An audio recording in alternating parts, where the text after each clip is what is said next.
Olá, meu irmão, minha irmã, eu sou o reverendo Bruno Santana, sirvo ao Senhor na Quinta Igreja Presbiteriana de Guarulhos e eu queria saber, você sabia que o casamento do príncipe Harry com a atriz Meghan Clark foi uma cerimônia restrita somente para os monarcas da Europa e que eles conseguiram gastar a bagatela de 160 milhões para uma festa para aqueles convidados? Bom, o texto que eu quero ler hoje com você mostra uma cena um pouco diferente. Um casamento onde faltou até vinho, mas a pessoa que estava nesse casamento era muito mais importante do que qualquer príncipe, do que qualquer monarca, de qualquer lugar, de qualquer tempo. Leia comigo o Evangelho de João, capítulo 2, versos 1 a 12. A palavra do Senhor nos fala em João, capítulo 2, versos 1 a 12. 3 dias depois, houve um casamento em Caná da Galileia, achando-se ali a mãe de Jesus. Jesus também foi convidado com os seus discípulos para o casamento. Tendo acabado o vinho, a mãe de Jesus lhe disse: "Eles não têm mais vinho." Mas Jesus lhe disse: "Mulher, que tenho eu contigo? Ainda não é chegada a minha hora." Então ela falou aos serventes: "Fazei tudo o que ele vos disser." Estavam ali 6 talhas de pedra que os judeus usavam para as purificações e cada uma levava 2 ou 3 metretas. Jesus lhes disse: "Enchei de água as talhas." E eles as encheram totalmente. Então lhes determinou: "Tirai agora e levai ao mestre-sala." Eles o fizeram. E tendo o mestre-sala provado a água transformada em vinho, não sabendo de onde viera, se bem que o sabia os servos que haviam tirado a água, chamou o noivo e disse-lhe: "Todos costumam pôr primeiro o bom vinho, e quando já beberam fartamente, servem o inferior. Tu, porém, guardastes o bom vinho até agora." Com este, deu Jesus princípio aos seus sinais em Caná da Galileia. Manifestou a sua glória e os seus discípulos creram nele. Depois disto, desceu ele para Cafarnaum com sua mãe e seus irmãos e seus discípulos, e ficaram ali não muitos dias. Como você viu, meu irmão, nós estamos diante do primeiro milagre de Jesus. Um milagre onde ele vai ao encontro de uma família que está passando por um momento de necessidade. Um momento em que eles poderiam passar por algum tipo de vexame. Estavam junto com ele os seus discípulos. Simão, também o seu irmão Filipe e Natanael. Foram os primeiros discípulos a seguir Jesus. E ainda não conheciam a respeito, na sua plenitude, a respeito de quem eles estavam seguindo. E uma das expressões que nós encontramos nos versículos anteriores é a de Filipe falando para Natanael: "Olha, nós encontramos aquele de quem os profetas falaram." E Natanael falou: "Será que de Nazaré pode sair alguma coisa boa?" A resposta de Filipe foi: "Vem e vê." E esse primeiro milagre foi o primeiro milagre que eles viram. E esse primeiro milagre que eles viram revela uma verdade a respeito do Filho, que a glória do Filho produz fé. Nós cremos que a glória do Filho produz fé e nós vamos abordar esse texto em 3 estudos. Nesse primeiro vídeo nós vamos falar a respeito da glória do Filho que produz fé na agenda de Deus, ou no tempo que o Senhor escolheu para fazer as coisas como se deve. Nós encontramos Jesus em Caná da Galileia diante de uma cena vexatória para aquela família.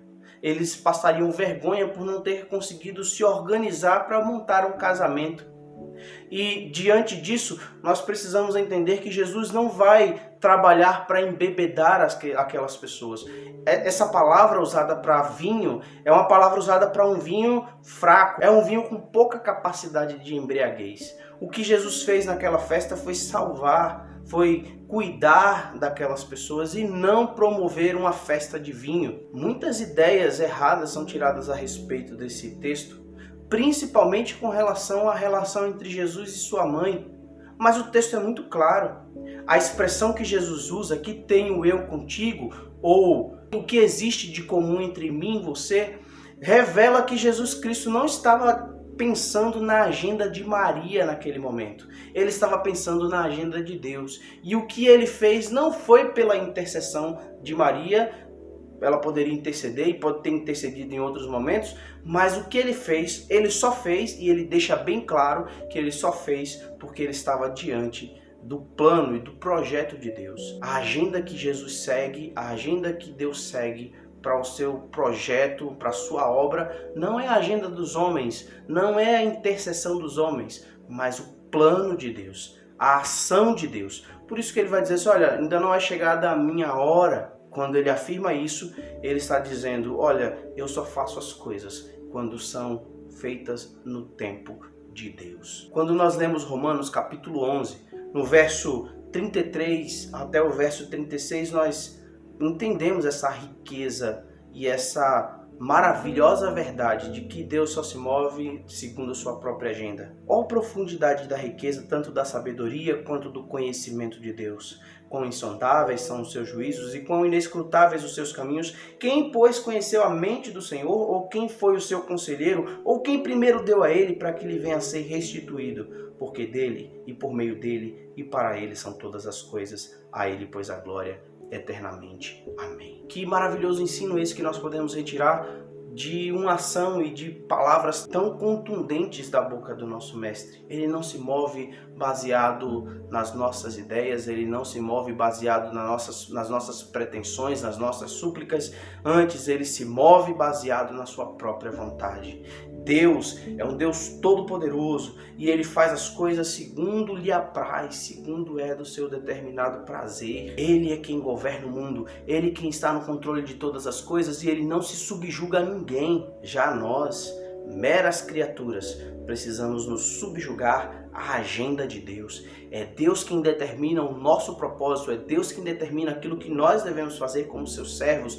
E é por isso, meus irmãos, que nós devemos limpar da nossa mente as nossas necessidades e procurar saber qual é a necessidade ou qual é o propósito de Deus para aquilo que nós devemos fazer. Sabe aqueles problemas que nós vivemos, sabe aquelas dificuldades que podem até se tornar vexatórias para nós. Deus está no controle e ele faz segundo o seu querer. Não adianta nós perdermos a nossa noite, nós perdemos o nosso descanso pensando e preocupado com as coisas que virão. Nós precisamos crer, meus irmãos, na vontade de Deus.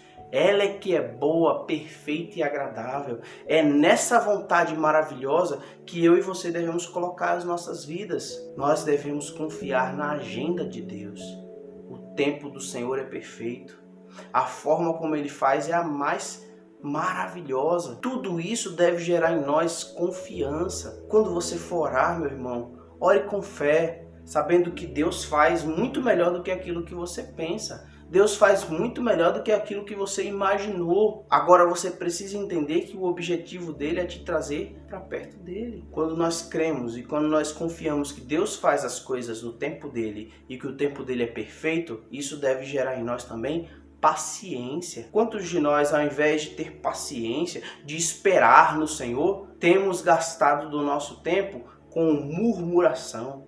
Temos gastado do nosso tempo com preocupações que não nos deixam dormir e atrapalham até as nossas ações para tentar resolver a situação. Quantas vezes nós confiamos na força do nosso próprio braço e quando vemos as coisas não andando no mesmo caminho, nós nos desesperamos. A falta de paciência, a falta de esperança produz em nós o desfalecimento. Nós cansamos. Meu irmão, se você anda cansado, você precisa confiar no tempo do Senhor. Ele faz as coisas no tempo dele. Imagine, Jesus Cristo, o próprio Deus, o nosso mestre, está diante de uma situação daquela e ele para dizer, olha, eu atendo a outra agenda. Ele está diante da sua mãe e mesmo assim ele diz, eu atendo a agenda de Deus. Nós também, meus irmãos, devemos nos ocupar da agenda do Senhor.